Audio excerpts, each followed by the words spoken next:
Kung isa ka sa zodiac na ito, alam mo bang napakalaki mo ngayon hanggang sa katapusan ng April 2026? Bago ako magsimula, be sure to like and follow ha. At ma-appreciate ko syempre kung magko-comment ka dyan sa baba. Pag-usapan natin kung bakit. Swerte kayo ngayon kasi alam nyo ba, yung mga bagay na mangyayari sa inyo ngayon ay maaaring makitaan ninyo ng potensyal at maging advantage ito sa inyo.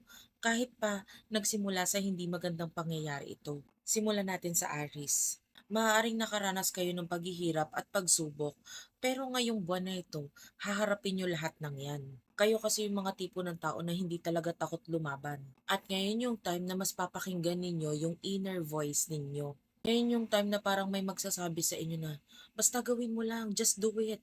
Tapos ikaw naman, susundin mo nga ito na magiging dahilan para mabago naman yung ikot ng buhay mo sa loob ng susunod na 7 taon para sa inyo. Ngayon yung time na maa-attract ninyo yung abundance or good fortune pagdating sa inyong career. At makaka-experience din kayo ng relief pagdating sa relationships. Kung ano man yung gagawin nyo ngayong April 2026 ay magiging malaki ang impact nito sa mga susunod na taon pa sa inyo.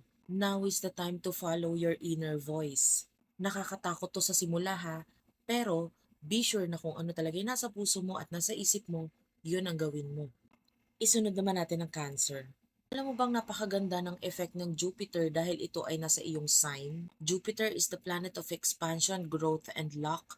At dahil nandun yon sa sign ng Cancer, ikaw ang pinaka magbe-benefit dito. Ngayong April, maaaring mag-take ka ng risk sa mga bagay na ikaw gugulat ng lahat pero magbe-benefit ka at magiging advantage ito para sa'yo. Kung dati, tatahi-tahimik ka lang pagdating sa iyong career, ngayon, magiging mas maingay ka pagdating dito. Maaaring mas mag-accept ka ngayon ng mas more responsibility pero magbe-benefit ka dito dahil ito ang mas magbibigay ng growth at expansion para sa'yo.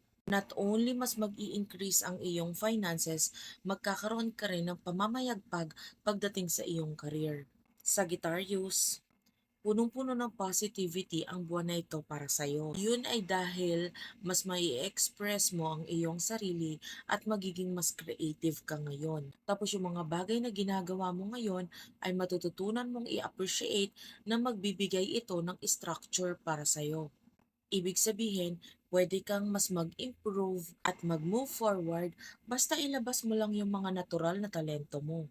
Para sa mga single, ito yung tamang time para makipag-date. Maaaring nafe-feel mo ngayon na parang yung buhay mo walang kagalaw-galaw at parang ang hirap. Pero huwag kang mag-alala kasi soon magiging mas better na ito para sa'yo. Iyo, parang nakasakay sa roller coaster yung emotional life mo, no? May times na nafe-feel mo na parang napapagod ka na at saka parang talong-talo ka.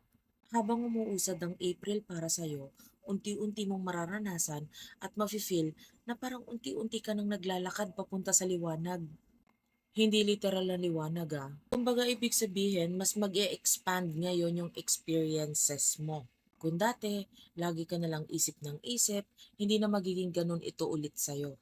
Walang hanggan na luck or growth ang ihatid ng April para sa inyo. Either by traveling or basta i-open mo lang yung sarili mo sa mga posibilidad.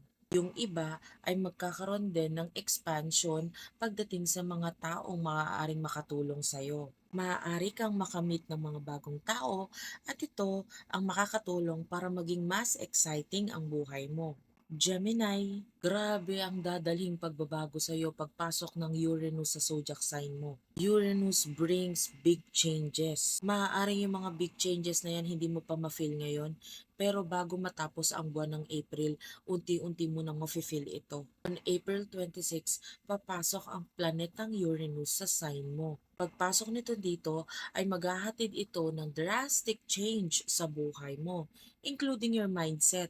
Puwedeng may mga bagay na nagpapabigat sa'yo, nagpapahirap sa'yo, pero unti-unti mo nang male-let go ang mga bagay na 'to.